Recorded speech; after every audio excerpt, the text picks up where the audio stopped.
Hi అండి, అందరికీ నమస్కారం. శ్యామల కుకింగ్ అండ్ రంగోలీ ఛానల్కి స్వాగతం. చాలా రోజులైందండి కుకింగ్ వీడియో ఈ ఛానల్లో పోస్ట్ చేసి. ఇప్పుడైతే పోస్ట్ చేస్తున్నాను, చూసేయండి. ఈరోజు సండే కదా, మా బాబ్జీ గారు అయితే దీవిలెళ్ళి రొయ్యలు తీసుకొచ్చారు. పెద్ద రొయ్యలు ఎప్పుడు కనిపించినా తెస్తారండి. పెద్ద రొయ్యలు అయితే తెమ్మంటాం, చిన్నవి అయితే అసలు వద్దని చెప్తానన్నమాట. అందుకని పెద్ద రొయ్యలు తగిలినాయి అంటే ఈరోజు తెచ్చారు. ఈ రొయ్యలు వచ్చి 300 అంటండి, కేజీ ఉంటాయి. అయితే తూకం కాదులేండి, వాళ్ళు మామూలుగానే ఇస్తారు. ఆవిడ తెలిసిన ఆవిడే పెద్దవి ఉన్నాయి తీసుకెళ్ళి బాబు అనేసి ఇచ్చారంట. ఇదిగోండి రొయ్యలను అయితే చూసండి. ఈ రొయ్యలని ఇప్పుడు నేను కర్రీ చేసి చూపిస్తానండి. రొయ్యలు టమాటా కర్రీ అనమాట. పూర్తిగా చూడండి, స్కిప్ చేయకుండా చూడండి. మధ్య మధ్యలో టిప్స్ కూడా చెప్తాను, అవి కూడా చూడండి. తప్పకుండా వీడియోకి అయితే ఒక లైక్ ఇవ్వండి. లైక్ ఇచ్చి సపోర్ట్ చేయండి friends. Please please please please please like చేయండి. మీ ఫ్రెండ్స్ అండ్ ఫ్యామిలీ మెంబర్స్కి షేర్ చేయండి. సబ్స్క్రైబ్ చేసుకుని సపోర్ట్ చేయండి, ఓకేనా? ఛానల్ నేమ్ వచ్చి శ్యామల కుకింగ్ అండ్ రంగోలీ. నా ఛానల్లో ముగ్గులు కూడా ఉంటాయండి. ఇంట్రెస్ట్ ఉన్నవాళ్ళు ఒకసారి చెక్ చేసేయండి. ఈ రొయ్యల కూరని ఇప్పుడైతే రెడీ చేసి చూపిస్తాను. రొయ్యలు తెచ్చారని చెప్పాను కదండి, అదిగోండి రొయ్యలు శుభ్రం చేసి పెట్టుకున్నాను. దీంట్లోకి ఇంగ్రీడియంట్స్ ఏంటంటే 2 చిన్న టమాటాలు, కొన్ని ఆనియన్స్, అంటే రొయ్యల క్వాంటిటీకి తగ్గట్టుగా ఆనియన్స్ కట్ చేసుకోవాలి. 1/4 కిలో ఉంటాయండి, 1/4 కిలో కొంచెం ఎక్కువే ఉండొచ్చులండి.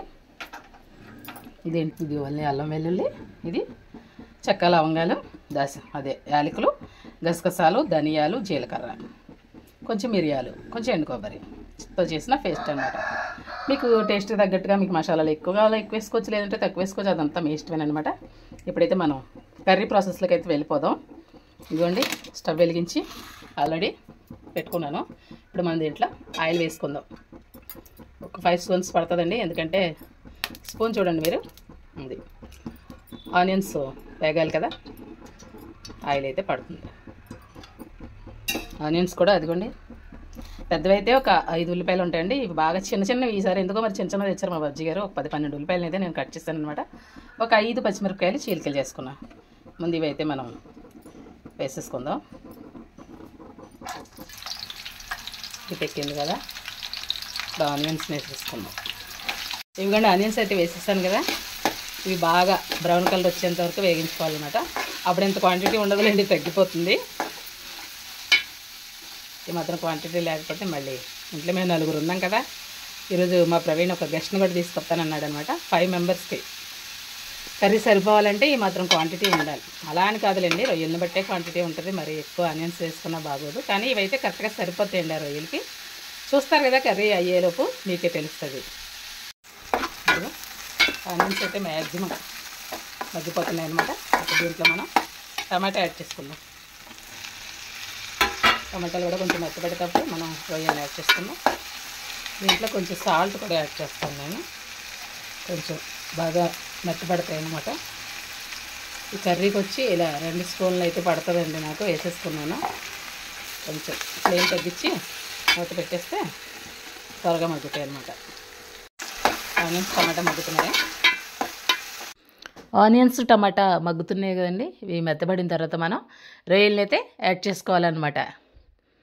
టడాయ్ చూసేయండి, ఇప్పుడు రొయ్యలని అయితే యాడ్ చేసేస్తున్నాను. చూసారు కదా, రొయ్యలు యాడ్ చేశాను. వీటిని మనం ఇప్పుడు ఒక 50% వరకు బాగా మగ్గించుకోవాలి. చూడండి, మగ్గేటప్పుడు అవి ఇప్పుడు పొడవుగా ఉన్నాయి కదా, తర్వాత దగ్గరగా రౌండ్గా అయిపోతాయండి. మెయిన్ తినేదానికన్నా నాకు ఈ రొయ్యలు వండడం ఇష్టం. ఆ వండడం కూడా ఇలాగ ఇవి చక్రాల్లాగా దగ్గరికి అవుతూ ఉంటే చూడడం ఇష్టం అనమాట. అందుకని పెద్ద పెద్ద రొయ్యలు అంట. చిన్నవి అనుకోండి అసలు కూరలో కనిపించవు. ఇలా పెద్దవి అయితే మనం 1 తిన్నా 2 తిన్నా ఒక సాటిస్ఫాక్షన్ ఉంటుందని చెప్పేసి నేను పెద్దవే తెమ్మంటాను. పెద్దవి ఉన్నప్పుడు మాత్రం మిస్ చేయకుండా తెస్తారు మా బాబ్జీ గారు. అదిగోండి రొయ్యలని అయితే మగ్గించేస్తున్నాను. చూసేయండి, ఈ రొయ్యలు ఒక 50% అలాగా మనం ఫ్రై చేసుకుంటే మిగతా 50% వాటర్లో ఉడికించుకోవాలి.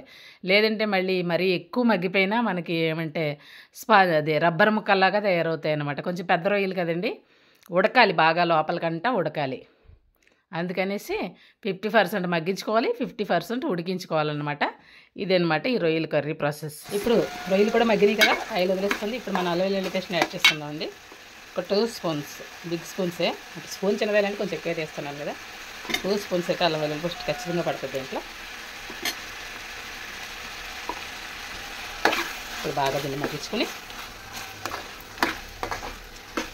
తర్వాత గరం మసాలా యాడ్ చేసుకుందాం. గరం మసాలా యాడ్ చేసామంటే కొంచెం అడుగు పట్టేస్తుందండి. అందుకే అల్లం వెల్లుల్లి పేస్ట్ని మనం ముందుగా బాగా వేగించుకోవాలన్నమాట. అల్లం వెల్లుల్లి పేస్టు బాగా మగ్గి పచ్చివాసన పోయిన తర్వాత మనం గరం మసాలా పేస్ట్ని అయితే యాడ్ చేసుకుందామండి. పొడికి చేసుకోవచ్చు, పేస్ట్ కూడా చేసుకోవచ్చు. నేనైతే పేస్ట్ రెడీగా ఉంది కాబట్టి నేను పేస్ట్ని వాడుతున్నాను అనమాట. మీరు గరం మసాలా పొడి కూడా యూజ్ చేసుకోవచ్చు. నాకైతే పేస్ట్ ఉంది చెప్పాను కదండి. గసగసాలు, జీలకర్ర, ధనియాలు, లవంగాలు, యాలకులు, చెక్క, మిరియాలు అండ్ ఎండు కొబ్బరితో నేను గరం మసాలా పేస్ట్ రెడీ చేసి పెట్టుకున్నాను అనమాట ఇంట్లో. దీన్ని ఆల్ మసాలా పేస్ట్ అంటామండి. అన్ని కూరల్లోనూ వాడతాం. కొంచెం నీసు కూరలు అయితే ఎక్కువ వేసుకుంటాం, లేదంటే తక్కువ వేసుకుంటాం అంతే. దీంట్లోకైతే 2 స్పూన్లు పడిపోతుంది. కొంచెం నీసు కూర అనేటప్పుడు కారం ఎక్కువ ఉండాలి, గరం మసాలా కూడా ఎక్కువ ఉంటేనే దాని టేస్ట్ బాగుంటుంది అనమాట. లేదంటే నీసు వాసనలాగా అనిపిస్తుంది. ఇది టిప్ అని, ఇది ఆప్షనల్, మీ ఇష్టం. మీకు ఎంత కావాలంటే అంత వేసుకోవచ్చు, మీ ఇష్టాన్ని బట్టి మీరు వేసుకోవచ్చు. అండ్ వేయించిన జీలకర్ర పొడి కూడా వేస్తానండి నేను. మా ఇంట్లో ఉంటుంది ఎప్పుడూనే, నేను వాడుతూ ఉంటానన్నమాట. అది కూడా ఇందులో ఒక హాఫ్ స్పూన్ అయితే యాడ్ చేసుకుంటాను. అది కూడా ఆప్షనలే, మీకు ఇష్టమైతే వేసుకోవచ్చు, లేదంటే లేదు. అదిగోండి వేయించిన జీలకర్ర పొడిని కూడా ఒక హాఫ్ స్పూన్ అయితే యాడ్ చేసుకున్నాను. ఇప్పుడు మనం ఈ మసాలాలన్నీ రొయ్యలకు పట్టేలాగా కాసేపు మగ్గించుకొని కారం వేసుకోవాలన్నమాట. ఎందుకు 1 బై 1 వేస్తామంటే కారం వేసినా గరం మసాలా వేసినా కేర్ఫుల్గా కలపాలండి. చూసారు కదా, కారం కూడా నేను 2 స్పూన్లు యాడ్ చేసుకున్నానండి. చెప్పాను కదా నీసు కూరలకి కొంచెం కారం ఎక్కువే పడుతుందని. ఇది కూడా మీ టేస్ట్కి తగ్గట్టు ఇంకా ఎక్కువ వేసుకునే వాళ్ళు ఉంటారు, తగ్గించుకుని వేసుకునే వాళ్ళు ఉంటారు. అంటే ఇంట్లో చిన్నపిల్లలు ఉన్నవాళ్ళు తగ్గించుకుంటారు, వాళ్ళు కారం తినలేరు అని చెప్పేసి. కొంతమంది అయితే ఇంకా కారం వేసుకునే వాళ్ళు ఉంటారు. నేనైతే మ్యాక్సిమం సరిపడంతా వేసానండి, ఎక్కువ వేయలేదు, తక్కువ వేయలేదు అనమాట. ఈ క్వాంటిటీ రొయ్యలకి ఆ 2 స్పూన్ల కారం సరిపోతుంది. అదిగోండి కారం కూడా కొంచెం ఆ రొయ్యలకి పట్టేలాగా వేగించుకుని ఇప్పుడు మనం దీంట్లోకి సరిపడంత వాటర్ని అయితే యాడ్ చేసుకోవాలి. ఒక 1/2 లీటర్ వాటర్ యాడ్ చేసుకుంటే సరిపోతుంది అన్నమాట. చూసారు కదా, బాగా మగ్గిపోయినాయి కదా రొయ్యలు. మీకు తెలుస్తుందా, ఆయిల్ వదిలేస్తుంది కదా. ఆయిల్ వదిలేస్తుంది అంటే మనకి అంతా రెడీ అయిపోయింది, ఇంక వాటర్ యాడ్ చేసుకోవచ్చు అని సూచన అన్నమాట. రోజు వంట చేసే వాళ్ళకి తెలుసులేండి, కొత్త వాళ్ళకి తెలియదని చెప్తున్నాను. ఒక లోట, అది 1/2 లీటర్ కదండి, దాంట్లో సగం వాటర్ అంటే ఒక 1/2 లీటర్ వాటర్ అయితే నేను యాడ్ చేసుకుంటున్నాను. యాడ్ చేసుకుని చక్కగా మరీ లో ఫ్లేమ్ కాదు, హై ఫ్లేమ్ కాకుండా మీడియం ఫ్లేమ్లో పెట్టుకుని ఉడికించుకుంటే రొయ్యలు చక్కగా ఉడుకుతాయన్నమాట అండి. మీడియం ఫ్లేమ్లో పెట్టుకోవాలి. పెట్టేసుకుంటే మనకు ఒక 15 మినిట్స్లో కర్రీ అయితే రెడీ అయిపోతుంది. చూసారు కదా, వాటర్ అయితే యాడ్ చేసాను. ఇప్పుడు మూత పెట్టేసుకుని మీడియం ఫ్లేమ్లో మంట పెట్టేసుకుంటానన్నమాట అండి. కర్రీ అయితే ఒక 15 మినిట్స్లో రెడీ అయిపోద్ది అన్నాను కదా. తర్వాత మనం మూత తీసైతే ఇంకొకసారి చూద్దాం, చెక్ చేద్దాం. ఓకేనా, అదిగోండి 15 మినిట్స్ తర్వాత మూత తీసి చూస్తే అలా ఉందన్నమాట. జస్ట్ ఇంకా లో ఫ్లేమ్లో పెట్టి ఒక్క 5 మినిట్స్ ఉంటే మనకి దగ్గరగా నీట్గా మనం తినడానికి ఎలా అయితే కావాలో అలా వచ్చేస్తుంది అనమాట. ఇది కూడా స్టవ్ కట్టేస్తే దగ్గరికి అవుతుందిలేండి. అలా కాకుండా ఇంకొక 5 నిమిషాలు లో ఫ్లేమ్లో వదిలేసామంటే మనకి కర్రీ మంచిగా గ్రేవీ అద్దుకుని ముక్కలకి నీట్గా వచ్చేస్తుంది అనమాట. ఇదిగోండి ఈ టైంలో మీ దగ్గర కొత్తిమీర ఉంటే యాడ్ చేసుకోవచ్చు. నేనైతే కరివేపాకు యాడ్ చేస్తున్నాను, ఎందుకంటే కరివేపాకు కూడా చాలా బాగుంటుందండి నీసు కూరలో. నీసు వాసన అనేది అసలు కొంచెం కూడా తెలియకుండా కరివేపాకు ఫ్లేవర్ చాలా బాగుంటుంది అనమాట. అందులోనూ మా మొక్కది అప్పటికప్పుడు ఫ్రెష్గా వస్తాను కదా, చాలా బాగుంటుంది. చూసారా, కర్రీ అయితే రెడీ అయిపోయింది. 5 నిమిషాల తర్వాత చూసారా ఎలా దగ్గరికి అయిందో. నేను చెప్పాను కదండి, ఒక 5 నిమిషాలు అలా ఉంచేస్తే మనకి మంచిగా గ్రేవీతో బాగా నీట్గా రెడీ అయిపోద్దని. అదిగోండి కర్రీ అయితే రెడీ అయిపోయింది. సర్వింగ్ బౌల్లోకి అయితే తీసేసుకుంటున్నాను. ఈరోజుకి ఈ రొయ్యల కూర వీడియో అయితే శ్యామల కుకింగ్ అండ్ రంగోలీలో అప్లోడ్ చేస్తున్నాను. ఎలా ఉంది ఏమిటి నాకైతే కామెంట్ చేయండి. తప్పకుండా వీడియోకి అయితే లైక్ ఇవ్వండి, షేర్ చేయండి, సబ్స్క్రైబ్ చేసుకుని సపోర్ట్ చేయండి ఫ్రెండ్స్. ఇది 1000 సబ్స్క్రైబర్స్కి దగ్గరలో ఉంది, అంతేకాదు వాచ్ అవర్స్ కూడా దగ్గరలో ఉంది.